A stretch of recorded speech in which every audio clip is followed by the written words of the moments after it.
Well, my mother inherited Wye House property 1993 when her great aunt died at the ripe old age of 97.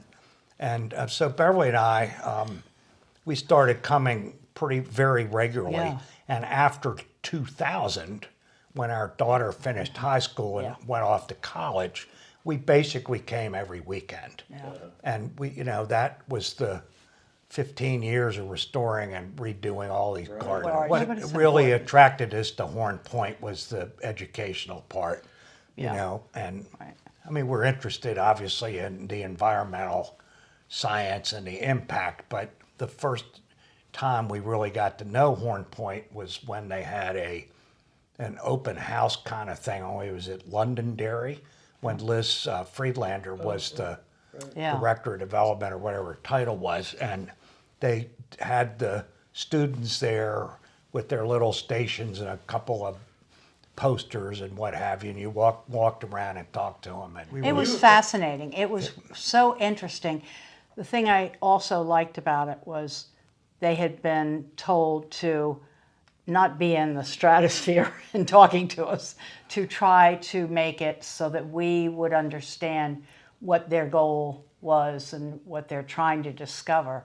And they really did a great job with that. Well, preservation is a word typically used for buildings and the like, and conservation is typically used for the land, but they all emanate from the same purpose, which is, to keep it the way it is or make it better, as opposed to letting it fall down. And in the case of conservation, or we've had plenty of examples here of if we didn't do anything, there was going to be stuff going away. Yeah. That, like serious shore erosion, which led us to, mostly my mother, to put in the living shorelines that we have here. The shorefront erosion is a serious problem on the Chesapeake Bay, and some of this is exacerbated by bad ecology, cutting down all the trees and farming up against the edge and,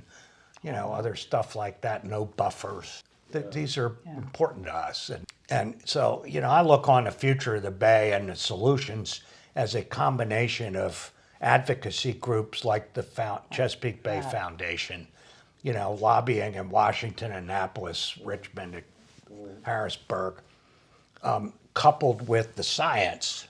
The ultimate solution to a lot of these problems is scientific, and the work that goes on at Horn Point is, advancing that science. And I think what does encourage us is knowing that more people are trying to get more information. And I'm just hopeful that the education part will hold up against all of that, that eventually people are going to go, wait a minute, this pandemic, this has been a big deal. We're going to have to really face up to this. The real reason that we agreed to do it was because we thought it was good for Horn Point.